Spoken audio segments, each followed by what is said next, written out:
Inventé non, mais quand vous voyez que vous avez une attaque de péricularia, où on a plus de 50 stades en Europe qui sont impactés, et que quand vous retournez vers les fournisseurs, les fournisseurs de gazon, de semences, enfin d'engrais, que personne n'a de solution, il a fallu trouver une solution. Alors on ne l'a pas inventé, mais on a essayé de comprendre l'impact, le pourquoi du comment, et c'est là où nous on s'est dit, eh bien, puisque ça vient d'un taux d'humidité trop élevé sur la feuille pendant un laps de temps bien défini, pourquoi on ne ventilerait pas?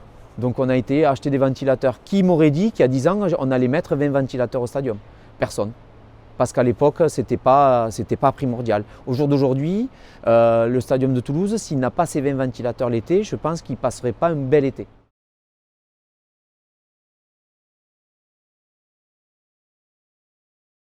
Alors, on ressent le changement climatique, hein. On a fait des réunions à la Ligue professionnelle de football à ce sujet-là.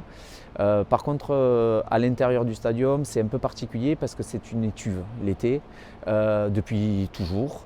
Le béton renvoie toute la chaleur. Il faut savoir que l'été, nous, on a plus de 50 degrés au sol.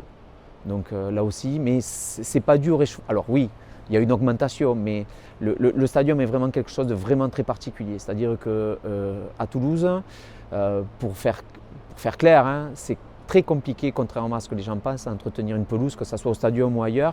Pourquoi? Parce qu'on est à la croisée des climats. C'est-à-dire qu'on peut avoir un climat océanique, avec du vent, de la pluie. On peut avoir un climat méditerranéen, avec un vent chaud et des grosses chaleurs. Et par contre, on peut aussi avoir un climat montagnard, hein, puisque il n'y a pas longtemps, il y a 15 jours de ça, il faisait moins 7 degrés à Toulouse. Donc on a une amplitude quand même de température qui on varie entre moins 5 degrés et 40 degrés l'été. Donc c'est très difficile, que ce soit ici ou dans d'autres stades comme le stade toulousain ou dans d'autres castres. On est dans ce qu'on appelle dans un entonnoir qui est un petit peu compliqué, quoi. Voilà.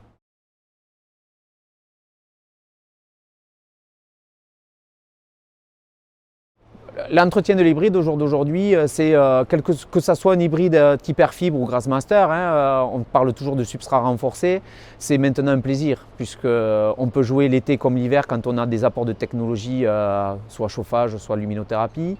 C'est quand même un plaisir, on peut répéter les matchs à n'importe quelle période de l'année, on peut faire plusieurs sports. Comme ici, hein, multisport, hein, foot, rugby, même si on a un club résident. L'année dernière, ou il y a 2 ans, on a reçu aussi nos amis de Rodez, donc on a pu enchaîner les matchs de Ligue 2, TFC, Rodez, on jouait tous les week-ends.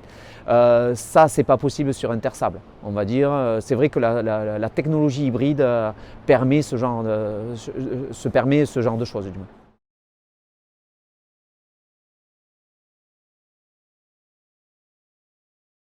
Alors c'est un métier très, très stressant, voilà.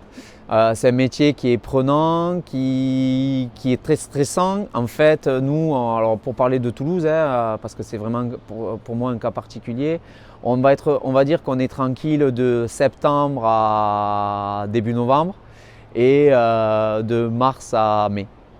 Ensuite, c'est des périodes de stress puisqu'après mai, on se lance donc dans une rénovation complète avec un scalpage. Donc après, c'est toujours un pari, hein. On a 10 semaines pour le remettre au jeu. Il vaut mieux qu'il soit prêt, hein, puisque les joueurs sont en attente, les clubs sont en attente, les télés sont en attente. Donc on sème. On ne sait jamais ce qu'on va croiser comme conditions climatiques, hein, comme attaque de maladie. Dès qu'on a une mise au jeu, c'est-à-dire fin juillet, début août, on va passer peut-être un mois où on va avoir des stress au niveau attaque de maladie qui peuvent démarrer très très rapidement. On a un creux en septembre qui va nous permettre là au niveau des conditions climatiques de pouvoir faire un travail on va dire journalier, quotidien sans stress. Ensuite, on arrive sur une période hivernale, donc là c'est à nouveau un stress. Combien de matchs, quelle répétition, foot, rugby, à quelle date, les enchaînements de matchs, la luminothérapie, il faut la rentrer, il faut la sortir.